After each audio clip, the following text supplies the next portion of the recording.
उधार का बोझ। एक बार किसी वित्तीय समस्या में फंसकर तेनालीराम ने राजा कृष्णदेव राय से कुछ रुपए उधार लिए थे। समय बीतता गया और पैसे वापस करने का समय भी निकट आ गया, परंतु तेनाली के पास पैसे वापस लौटाने का कोई प्रबंध नहीं हो पाया था। सो उसने उधार चुकाने से बचने के लिए एक योजना बनाई।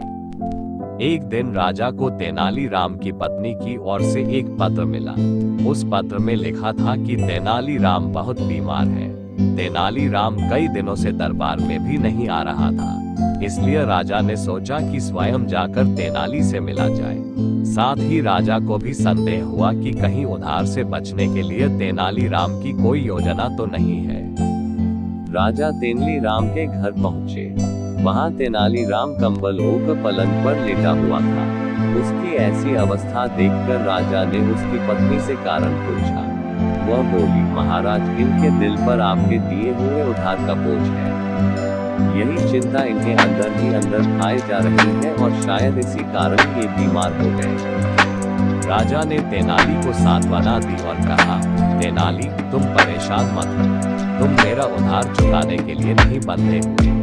चिंता छोड़ो और शीघ्र स्वस्थ हो जाओ। ये सुन तेनालीराम पलंग से कूद पड़ा और हंसते हुए बोला, महाराज, धन्यवाद। यह क्या है तेनाली? इसका मतलब तुम बीमार नहीं थे। मुझसे झूठ बोलने का तुम्हारा साहस कैसे हुआ?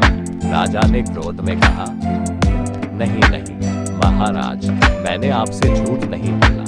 मैं उधार के बोझ से बीमार था। आपने जैसे ही मुझे उधार से मुक्त किया, तभी से मेरी सारी चिंता खत्म हो गई और मेरे ऊपर से उधार का बोझ हट गया। इस बोझ के हटते ही मेरी बीमारी भी जाती रही और मैं अपने को स्वस्थ महसूस करने लगा।